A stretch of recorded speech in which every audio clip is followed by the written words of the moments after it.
Hi, I'm Dan Schmitt. I do a weekly television show called Team Chicago Challenge. The website is teamchicago.tv, teamchicago.tv. We're in Oshkosh, Wisconsin. We're here for the EAA AirVenture, the Experimental Aircraft Association, the largest gathering of enthusiasts for aviation, camping, people flying in, probably more airplanes than we ever see anywhere.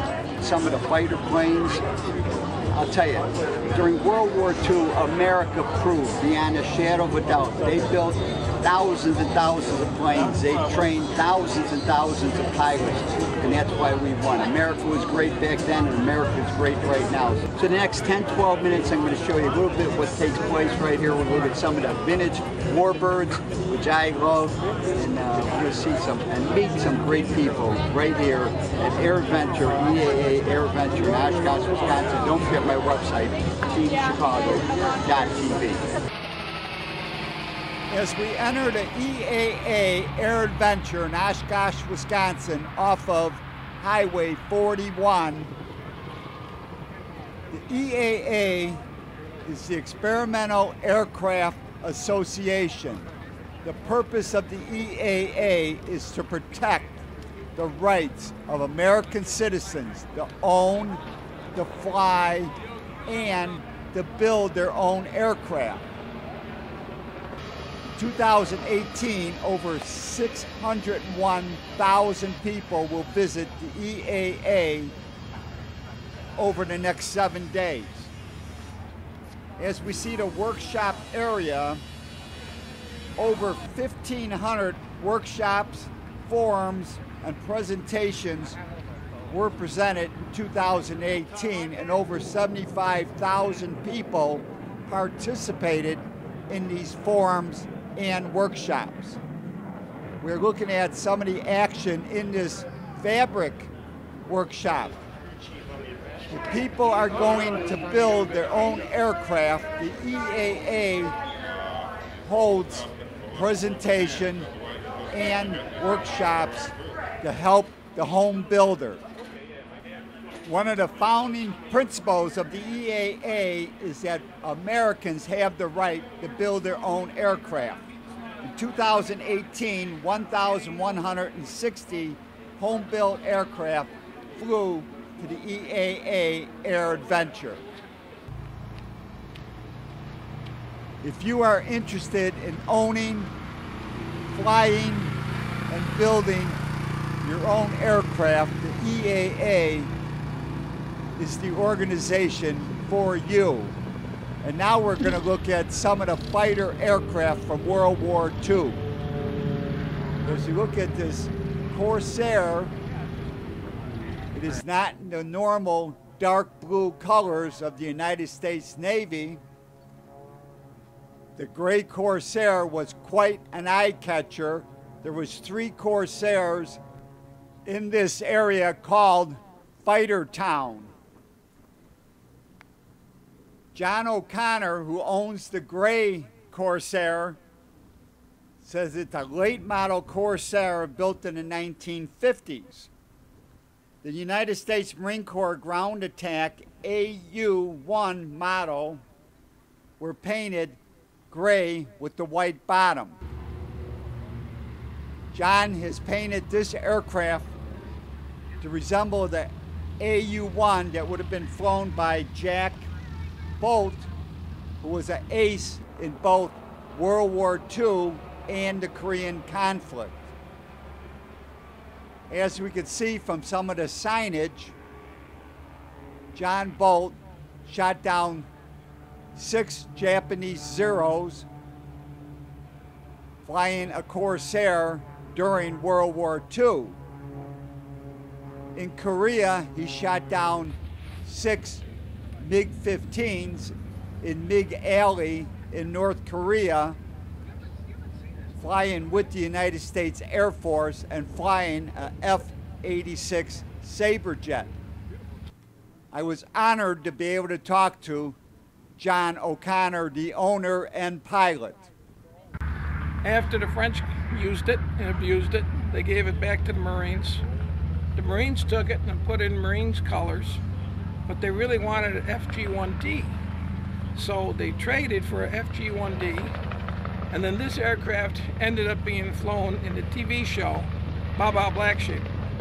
And you can see it in the show because you see the cannons. The cannons weren't of that period. It shouldn't have had the cannons on it. And that's why pilots like Boyington said the TV show wasn't very accurate. And that's an understatement, it wasn't accurate. But it was a lot of fun.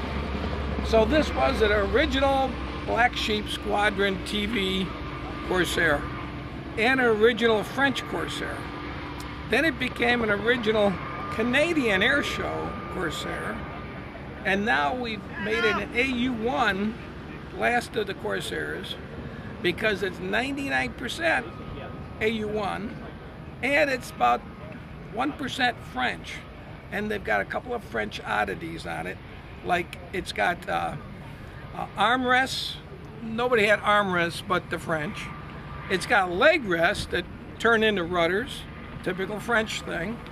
So this is actually a French airplane that was actually a Bow Bow Black Sheep airplane, but what it does well right now, it represents Commander Bolt, John Bolt, and he was an ace with the Black Sheep, and he was an ace in the Air Force. He went in and crossed branches to fly jets in Korea, and so he's the only double ace Marine. And we're honoring Jack Bolt with this aircraft because he flew this particular paint scheme and bureau number when he was a base commander, went around all the bases. So that's the reason for having it this color. Thank you, John. John's story may be almost as interesting as the story about Jack Bolt. Jack Bolt was part of the Black Sheep. They used the term Black Sheep because these pilots were not assigned to a squadron. So the Black Sheep Squadron became a collection of unassigned pilots. Fighting in the Marshall Islands and in the New Guinea area, he became an ace by shooting down 6 Japanese Zeros. In Korea, flying a F-86 Sabre, he shot down 6 MiG-15s. Jack Bolt is the only Marine who was both an ace in World War II and an ace in the Korean War. John O'Connor is also a very interesting character. He's out of the Chicago area. He worked his way up through the ranks of private aircraft, eventually getting into the warbirds with a trainer. He then picked up a naval aircraft that was part of the early Blue Angels. He picked up a P-51, and then he picked up this gray Corsair. As we see the overflight honoring the veterans from World War II, we have a flight. I believe most of these aircraft are the Texans, the training aircraft used by most pilots through World War II and into the Korean conflict. As we see these aircraft flying in 3 diamond formations, on the ground I spot a P-51C painted with the red tail. The red tail squadron was part of the Tuskegee Airmen. This is the aircraft they flew to protect bombers over Italy. I had the opportunity to talk to Colonel Hubert Looney, and he's going to tell us about this aircraft and the flyers. Hi there, my name is Hubert Looney. I'm a CAF member of the Missouri Wing Squadron. I'm the ambassador for this P-51C airplane belonging to the Tuskegee Airmen Red Tail Squadron. The aircraft is based out of Dallas, Texas. The pilot is nearby here. We have 2 Tuskegee Airmen with us today here to talk about this aircraft, Colonel McGee and Colonel Hardy. They're here on the ground today, so there are some still around. This This aircraft was one of the very few that were used to escort bombers in World War II over enemy territory. They have a reputation of not losing any aircraft. They're doing escort missions in World War II. They're very famous in that they were denied a lot of privileges and things to get into combat, but they finally got them proved that they could do it. And this particular aircraft was just a little different than the other type aircrafts out here. You see different warbirds all over the area, different models, different makes, different types, whatever they use for different purposes. Anything from bombers to fighters, all that sort of thing. Configuration here is called a P-51C model. They have a P-51D model, which is a later version with a bubble canopy. This model didn't have the bubble canopy. This one was used earlier, and they had newer models. The bubble canopy gave the pilots more visibility. This aircraft was very useful though for its speed and its ability, its maneuverability, its ground support activities, and they use it for a lot of different things. There were estimated to be almost 1,000 Tuskegee Airmen in World War II, and numerous ground support people, anything from radio repairmen to aircraft mechanics, just refuelers. There were a lot of support people, so there was thousands of people dedicated to that particular mission. But as far as pilots, there weren't that many. But yes, commemorativeairforce.org is the website.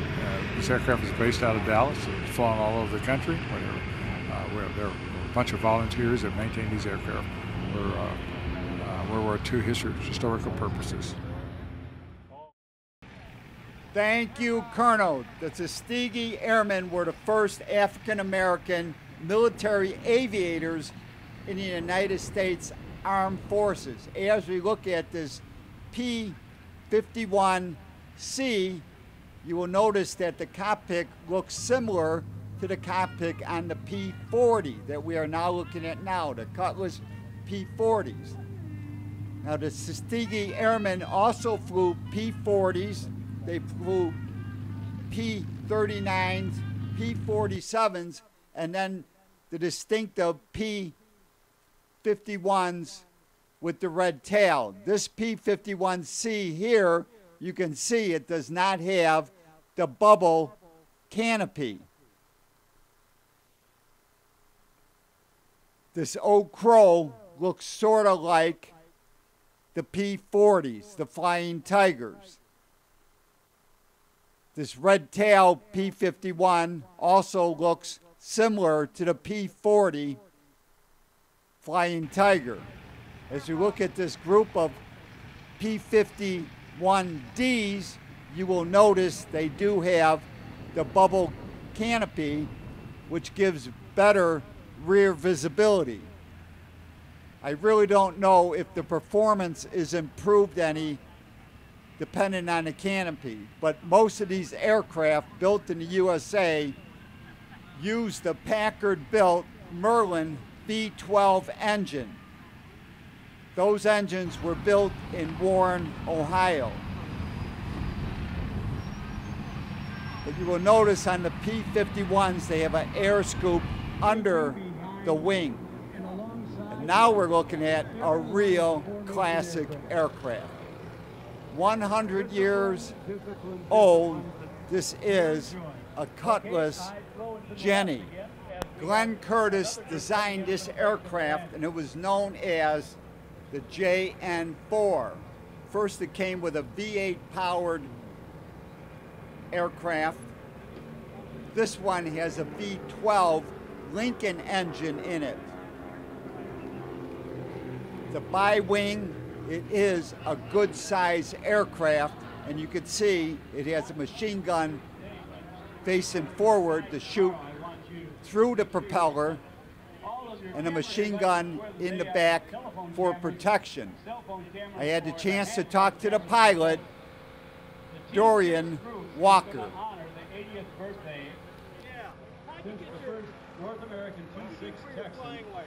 My name is Dorian Walker, and I'm the pilot of this airplane here. It's a DH-4, 1918, America's first warbird. It is an amazing interesting story. A lot of firsts in aviation were created with this airplane. First of all, it was the first to be manufactured and made in America that went to fight for liberty in the skies over Europe. There were about 1,200 of them sent to France. There were 13 Army Air Service squadrons that flew them and 4 Navy Marine squadrons that flew them. They were used principally as a bomber and as an observation airplane. It is held by an American first. It's the largest engine of its time, called a Liberty engine. It was built to take this airplane fast and efficiently through the airs in combat situations. 400 horsepower. They said V12, and it took this airplane through the air at about 125 miles an hour. The airplane is 43 feet wide. It's about 30 feet long. It's made all of wood, covered with fabric. The first part of the airplane up here, the fuselage, it's an original fuselage, was built and covered with a plywood-like material. And then from this seat back is fabric over a wood frame. The symbol behind me is a symbol of the 50th Aero Squadron that served in France. They had the distinction of being provided the first crew to win the Congressional Medal of Honor.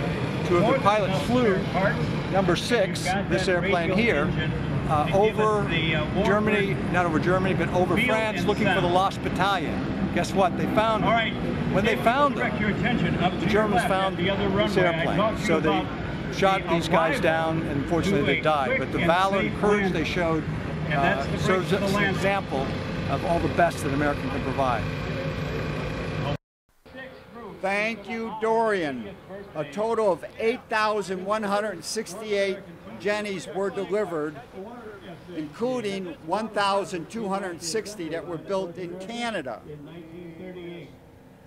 Jennies were used to train 95% of the American airmen who learned to fly. Great Britain, France, Spain, and Australia received 1,930 of the Cutiss aircraft. This aircraft remained in U.S. military service until 1927. As we see, the construction of this biplane, and we can notice the V12 Lincoln engine, water-cooled, in the front of the aircraft. A rear gunner was used to protect the aircraft, and they painted the Dutch Maid on the side of this aircraft, original nose art, because the Americans felt they were going to clean the skies over France of the Germans. The EAA is celebrating the jet age. In their collection, they have a MiG-21 that came into service in 1956. In the center is a MiG-15 that came into service in 1947. And on the left is a F-86 Sabre jet. But the EAA is celebrating the jet age at this year's AirVenture. It wasn't just the Germans that had an operating jet during World War II. Both the U.S. and Great Britain had jets that they were flying in 1943. In 1944, Great Britain had the Meteor jet flying, and it was using it against the V-1 flying bomb. It wasn't until 1946 that the de Havilland Vampire flew and became part of the Royal Air Force. In this line of jets, we will see an F-86 Sabre jet. That aircraft first flew in 1947, and it joined the United States Air Force in 1949. Over 10,000 of these Sabre jets were built, and that is the jet that won the Korean War.